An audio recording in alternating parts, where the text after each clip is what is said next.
ඉතින් අද ගියර්බොක්ස් රිපෙයාර් එකක් කරන්න යන්නේ. මේක DAF CFR ගේ ප්‍රයිමෝ එකක්.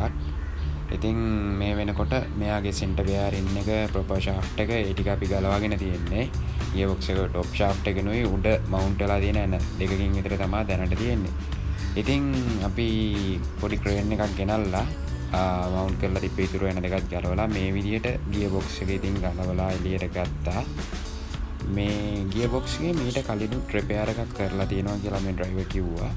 ඉතින් අපි ගියර්බොක්ස් එක මේ විදියට ක්‍රේන් එකෙන් බාලා අපිට ගලවන්න පුළුවන් පහසු තැනක තියාගත්තා. ඊපස්සේ මේ තියෙන්නේ දැනට එන්ජින් එකේ හයි වෙලා තිබ්බ මේ ප්‍රෙෂර් ප්ලේට්, ක්ලච් ප්ලේට් ඒවා ගලවලා අයින් කරා. දැන් මේ තියෙන ෆ්ලයි වීල් එක පෙන්නේ. ඉතින් මේ තියෙන පරණ ප්‍රෙෂර් ප්ලේට් එක මේක ෆේස් කරන්න අපි යවන්න ඕනේ. ඉතින් මේ තියෙන්නේ පරණ ක්ලච් ප්ලේට් එක. ඔයාලට පේනවා ඇති ඒක ස්ලිප් වෙලා තියෙනවා. ඉතින් මේකත් හොඳටම ගෙවිලා තියෙන්නේ. ඒකෙත් කාලේ ඉවරයි. අපි අලුතෙන් ක්ලච් ප්ලේට් එකක් දාන්න ඕනේ.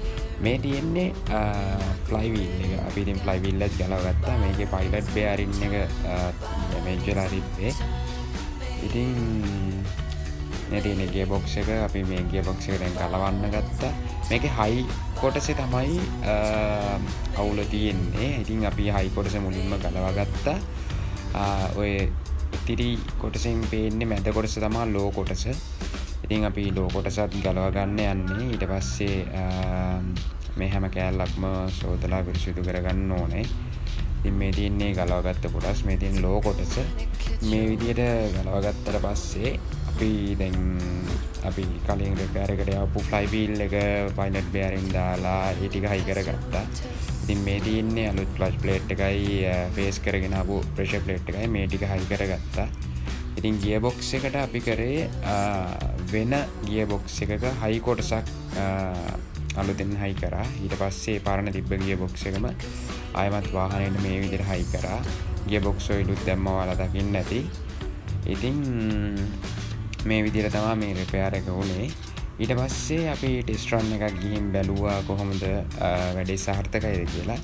ඉතින් ඩ්‍රයිවර් කිව්වා කලින් එයාට දැනුණ අඩුපාඩු දැන් දැනෙන්නේ නැහැ කියලා. වාහනේ නිකන් ස්ලිප් වෙන ගතියක් තිබ්බා කිව්වා. එක විවිධ මේ දුර්වලතාවයක් කිව්වා. ඉතින් දැන් ඒවා මගහැරලා ගිහින් තියෙනවා. අපි කරපු වැඩේ සාර්ථකයි. ඉතින් මේ විදිහට අපි ටෙස්ට් රන් එකක් ගිහිල්ලා වැඩේ හරිද කියලා බැලුවා. ඉතින් කස්ටමර් හැපි ප්‍රශ්න නැහැ මේ තියෙන්නේ. ඉතින් මේ වාහනේ